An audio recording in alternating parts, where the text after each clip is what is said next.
Kalau tidak dibereskan sekarang ini, bisa jadi nanti suatu saat santri yang akan berkumpul di situ dari seluruh pelosok dunia atau seluruh pelosok Indonesia. Assalamualaikum warahmatullahi wabarakatuh. Allahumma sholli ala sayyidina Muhammad wa ala ali sayyidina Muhammad. Oke, kembali lagi di channel Kak Sep. Semoga diberikan keberkahan oleh Allah Subhanahu wa taala, dan yang support semoga diberikan juga keberkahan oleh Allah Subhanahu wa taala, rezekinya melimpah. Amin ya Allah ya rabbal alamin. Oke. Saya mau ngopi dulu, sambil nunggu ngopi silahkan tekan tombol subscribe, share, dan jangan lupa like ya. Terima kasih.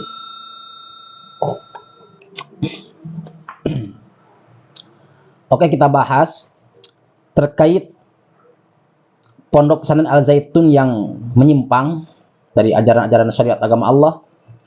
Di sini kita sudah tahu banyak sekali penyimpangan-penyimpangan yang beredar di masyarakat terkait Pondok Pesantren Al Zaitun.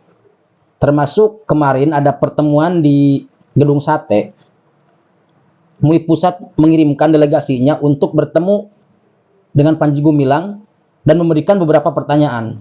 Tapi Panji Gumilang ini malah menolak mentah-mentah. Karena tidak mau. Padahal MUI Pusat itu sudah disiapkan untuk dipertanyakan kepada si Panji Gumilang itu. Tetapi si Panji Gumilang itu malah menolak mentah-mentah dari MUI. Terus apalagi kalau sudah begini? Jadi pertanyaan seperti ini. Saya punya di artikel sini ya. Kita akan bacakan saja. Kami dari MUI menyatakan sangat menyayangkan penyesalan karena Panji Gumilang tidak bersedia bertemu dengan tim dari MUI. 1. Kemudian katanya lagi, kami sudah memberikan daftar pertanyaan, kami tidak boleh masuk. Daftar pertanyaan itu sudah dibawa oleh tim investigasi. Ada upaya itu kan, kita ingin dialog berbasis kaidah-kaidah yang itu terpenuhinya dalam ilmiah dan syariat Islam. Nah, jadi MUI Pusat itu sudah merumuskan ada 8 temuan terkait tata cara sholat Idul Fitri diantaranya. Yang kemarin viral kan, laki-laki dan perempuan ada di saf barisan depan. Terus pernyataan Al Zaitun menganut madhab Soekarno. Itu sudah 2 tuh penyimpangannya. Yang ketiga, Al-Quran disebut karangan Nabi Muhammad. Sedangkan Nabi Muhammad itu disifati dengan ummi, Tapi beliau tidak percaya, si Panji itu tidak percaya. Padahal Al-Quran itu kalam Allah. Hati-hati itu dengan bahasa Anda itu, Panji Gumilang. Kemudian taubat zina dengan membayar uang. Dari mana hukumnya? Dari mana? Belum ada dalil yang menerangkan bahwa zina harus ditebus dengan uang. Bisa tobat.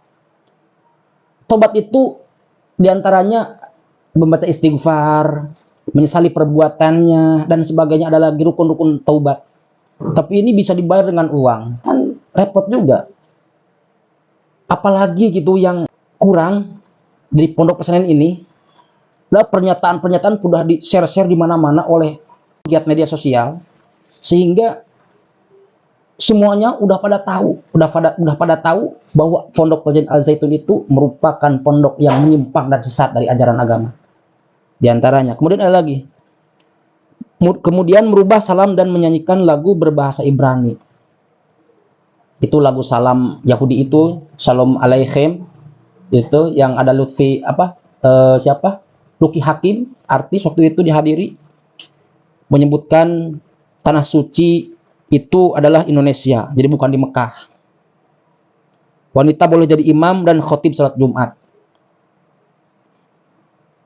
Terus yang terakhir, masjid itu tempat orang yang frustasi, tempat orang yang kikir, tempat orang yang kecewa. Hei bodoh, itu orang yang mengatakan seperti itu.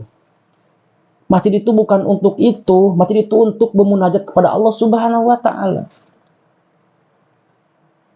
Terus tanggapanmu itu seperti apa? Sampelnya seperti ini. Apalagi yang mau disanggah? Untuk MUI ini. Apalagi mau disanggah Pak MUI, kalau penyimpangan-penyimpangan ini sudah jelas. Tinggal tutup aja, dikasih peringatan, ditutup. Gampang kok. Simple, gak usah repot. Udah menolak bapak-bapak yang terhormat. Tinggian mana sih Al Zaitun sama lembaga MUI itu? Kalau dilihat dari kaca Indonesia, itu lebih tinggi MUI, Majelis Ulama Indonesia, tapi kok masih kalah sama Al Zaitun yang hanya pondok pesantren. Mungkin begini, kalau pondok pesantren kecil itu gampang banget itu ditutupnya.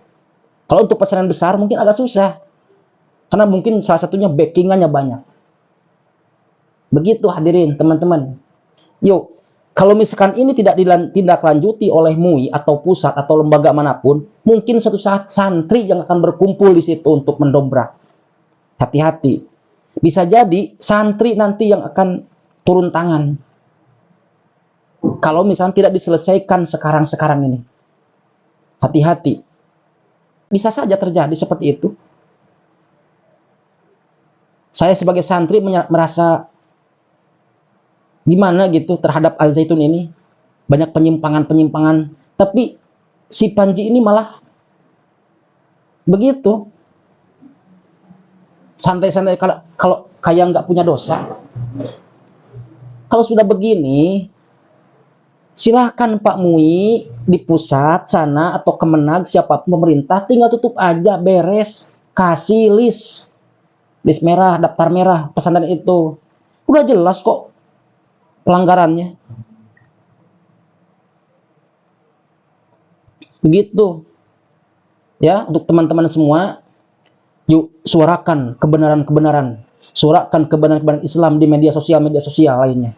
Kami mengajak, saya mengajak pada antum-antum semua, para santri, para muhibbin, para warga, siapa saja, yuk suarakan agar pondok itu segera ditutup karena membahayakan umat.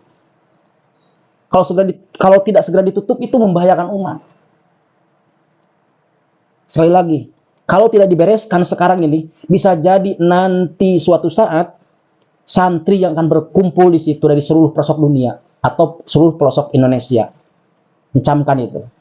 Terima kasih. Assalamualaikum warahmatullahi wabarakatuh.